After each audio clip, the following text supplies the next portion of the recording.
We unpack. We unpack. We unpack. Coming to you live, Boxingego unpack. Yeah. We unpack. We unpack. We unpack. Coming to you live.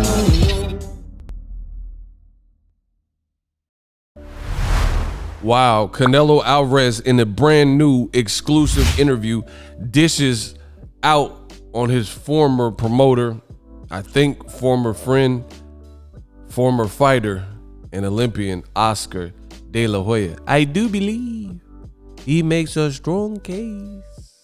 And we gonna talk about that in this video. What up, Fight World? It's your boy Ego, and I'm back with some more boxing. Make sure you smash the like button. Also, subscribe to my channel for the latest and greatest in boxing. Now, Canelo did an exclusive interview, an in-depth interview with reporter Graham Bensinger, and I'm gonna jump right into it. If you like this type of content, this is your one-stop shop, like Walmart, but better. It's like the appearance of Target, but it got everything that you need, like Walmart. Let's go.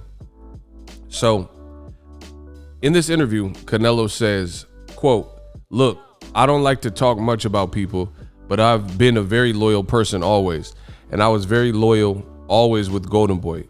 Oscar De La Hoya is not Golden Boy. He doesn't do anything in Golden Boy." Wow. He says Oscar doesn't do anything in Golden Boy. Oscar, he's worried about drinking and being involved in other things. The decisions are made by other people. When Richard Schaefer left Golden Boy, he took all the boxers to PBC. He took all of them, and he wanted to take me. And I was the only boxer that stayed with Golden Boy because I'm a loyal man. But then later I understood why everyone had gone and why Richard Schaefer left. Because those who are in Golden Boy, they are only looking after their own benefit, not the boxer's benefit. Wow. That is very damning information coming from Canelo. He says there's no loyalty there at Golden Boy. None. They don't even know what that is. We were involved in a lawsuit in Miami with All-Star Boxing Promotion, his former promoter from Mexico. Canelo continues, which I think we would win because they were lying about everything. So when we won the lawsuit, but the jury determined that I indeed wasn't under contract, but I had to give All-Star Boxing $8 million. But before that, when I signed before the fight with Cotto with Golden Boy, I came to an agreement with Golden Boy on the All-Star lawsuit. And that's when I became aware that they were only concerned about themselves, not about me. Wow. He says they wanted me to decide to fight Gennady Golovkin or go to some auction. And well, I couldn't because I was in the middle of this lawsuit. I couldn't do it. So no, just take it away. I have no problem with them taking away, talking about his belt. He said the other belt they took away, Golden Boy never told me that they were taking it away. That's why I got mad, right? And then he talks about how this like spoiling relationship just went from sugar to ish and got even worse. He says, yes, it was something completely different, talking about the DAZN contract. He says, in my contract, it said that the fights are for such and such amount. But if I fight against Golovkin or Mayweather or a name like that, they'll have to be negotiated because I'm not going to fight for the same amount. We negotiated. But no, Golden Boy Promotions had already promised those fights and had already signed with DAZN that I was going to for sure fight Golovkin for the same amount. And they never told me that. I made a completely different contract. I made a contract favorable to me, of course, but what I wanted to demonstrate to show everyone, all Latinos, is that I sued DAZN and Golden Boy together. Imagine how big that is. Nobody dares to do that. And if you do, it says if you know that you did everything right, you don't have to be afraid to something that big. Canelo says, I earn more now than what I did with that contract that I signed in 2018 with DAZN, so that you can see what I put off. So he's saying his deal is better, that he cut out the middleman Golden Boy Promotions. Wow. He said, being a free agent is the best thing I've ever done because I could do whatever I want. The fights, you've seen how I arranged them. I fought in December, February, and I'll fight in May again. Easy, no complications. So he said he's feeling it. No middleman, no one taking his money, and no one lying to him. Now, the funny thing is this. You look at a lot of the racists and the people who are truly biased. I get called biased for reporting the news, the facts, letting you know what's going on. But it's funny because you'll see a lot of pages and boxing media and or people. And when Canelo did this all-inclusive interview with Graham Bensinger, he said a lot. And to me, this is the biggest nugget from that, because this is based on personal experience and a relationship that later soured, and it's based on something that's an experience rather than subjective. However, you see old media, they only talked about, people I see making headlines about Canelo saying he'll whoop Floyd and he would have knocked out Floyd and Floyd would have never fought him in his prime. So when there's slanderous things or opinion-based subjective things that Canelo is telling the world in this very same interview, that's what gets glorified. That's what gets highlighted. All the negative comments he's making about Floyd Mayweather. Listen, Floyd beat you, you lost, get over it. It's over. So to me, that was unimportant. He's, Canelo's entitled to feel however he feels, but him saying I would have knocked out Floyd and he wouldn't have fought me in the first of all, that doesn't make sense. How do you say Floyd prime versus prime, you would have knocked him out, but then you say that he wouldn't have fought you in the prime? So how could you knock out a guy that you said would not be willing to fight you if you were in your prime? So that doesn't even make sense. Prime versus prime, I would have knocked him out, subjective, but he wouldn't have fought me in his prime. So it's a useless, baseless conversation that can't be equated to any type of fact or, recollection or experience. So basically it's a BS conversation. And that's what old media chooses to highlight and glorify from this interview. Meanwhile, Canelo, Mexican fighter from Guadalajara, Mexico, had beef with his Mexican-American former Olympian promoter in Oscar De La Hoya and Golden Boy Promotions, right? The same promotions that sued a black advisor, Al Heyman, and said he was all that was wrong in boxing. I think this is a bigger takeaway, right? Wouldn't you say? Canelo saying I stayed loyal to a fault and Golden Boy only cares about themselves. But I thought Golden Boy, most people know Golden Boy and say that, their forte, if you will, is Latino fighters. So how do you have the biggest Latino fighter in current boxing saying that Mexican American and his promotion, headlined by other Mexican American, Eric Gomez, Roberto Diaz, etc., had treated him wrong and things like that. But then a fighter who fought Canelo, a black fighter, Floyd Mayweather, we already seen a positive outcome. Floyd beat him convincingly, no question about it. And that becomes the talking point for some people. So it goes to show you who's truly biased in the game if you're not going to report the quote unquote juiciest part of this whole interview.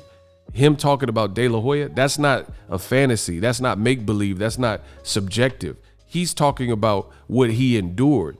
Like if you talk to somebody who was in Nazi Germany and they tell, because I've actually been in school in classes and talked to Holocaust survivors. So they're giving you firsthand accounts, and it's terrifying, horrific things that I heard that they experienced. So they're telling you about the experience and what it was like, and the fear and terror and everything like that. So when you have somebody who lived through 9/11 or whatever, they're telling you what New York was like if you were a firefighter the day of 9/11. You know what I mean? So that's always gonna hit harder to me because it's a recollection and experience, and it's a personal experience and your version or your side of the story.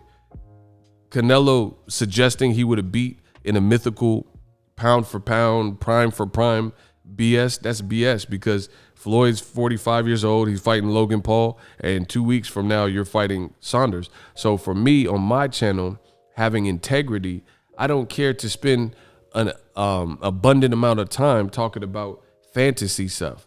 You know, Canelo could say, oh, I would have whooped Sugar Ray Leonard. I mean, this is neither here nor there. You're not fighting Sugar Ray Leonard.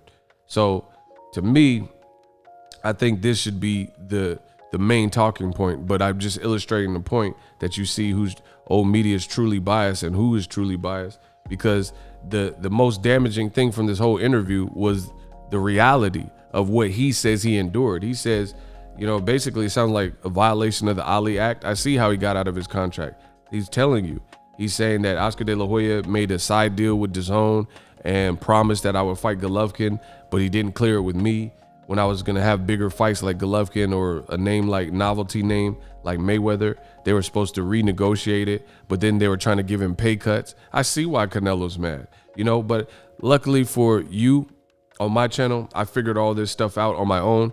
Canelo is just confirming what everything Ego Stradamus told you. But there was clearly errors and, you know, double talk that was occurring between the relationship in Canelo and Golden Boy. And Canelo's such a mild-mannered, mature person. It's surprising that he even tackled this. You know, maybe because he has a fight coming up. I don't know. But you don't really see Canelo overly play that card, like where he dishes out on what's going on. So to me, it makes me believe what Canelo is saying based on the fact that we don't know him for just, you know, dissing opponents and, you know, going in. And I think what he's saying is true. You know, at the end of the day, he's saying I can now understand why people left and went to PBC, but I didn't at the time. I was just being loyal. And I told you, you guys, boxers are, that loyalty stuff is ridiculous to me. I almost said a different word, but I'm just giving you my personal opinion. Like me, listen, this is just my personal opinion, ego speaking to you. I don't care about loyalty to things that aren't loyal to me. I only deal with two-way streets. I don't deal with one-way streets. So why would I be loyal to anything that's not loyal to me?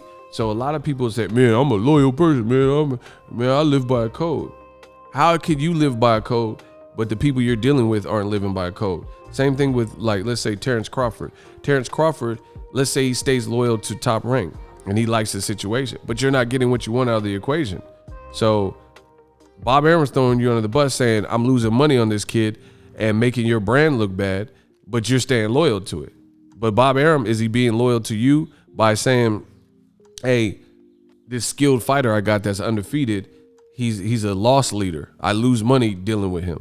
You see what I'm saying? So Canelo and Crawford and, you know, just different people who seem loyal, you guys got to check, in my opinion, check your loyalties. Again, how do you have loyalty to something that's not loyal to you?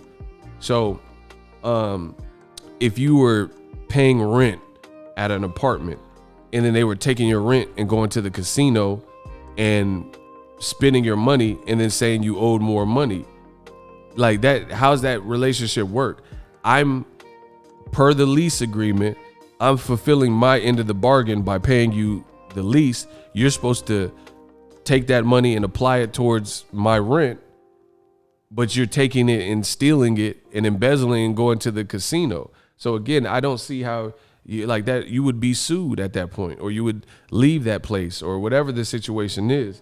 So I don't understand when fighters do this loyal stuff and say this loyalty, like Canelo, everyone, why did it take for everyone else?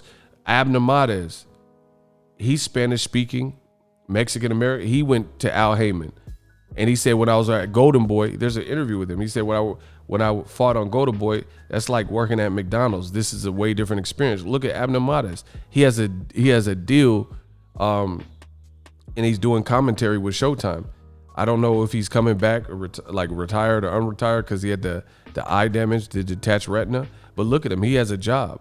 Leo Santa Cruz has gotten big fights and he just got a pay-per-view, even though he got knocked out, right? And so on and so forth. Black, white, Mexican, top fighters that have stayed with the PBC course or whatever, they've had big opportunities. That's it. So it kind of makes you wonder where Canelo would be if he went to PBC, and you know, all that loyalty, staying loyal for year upon year, and then this is the stuff that's going out. But again, people have to learn their own way, and that's what it is. People have to learn the hard way, I guess. And I think Canelo did that. And then as soon as he got hip to it, he made his move. Drop your thoughts in the comment section. Let me know how I did. But I just don't, the whole loyalty conversation, it gets tired when you hear people being loyal to something that's disrespecting them, or, you know, sometimes people outgrow certain situations or other people. That's fine. Not everyone that's in your life is meant to stay in your life. So, you know, Canelo gets it now. He's a free agent. It is what it is. We working. Are you tired of your YouTube videos not getting any views? Well, consider TUBEBUDDY. I've used TUBEBUDDY for years to scale up my YouTube channel. Now we're sitting over 200,000 subscribers. TUBEBUDDY is a browser extension that offers a ton of built-in productivity and time-saving services to take your channel to the next level. Use my link in the description to get started with TUBEBUDDY and level up your channel faster. We working.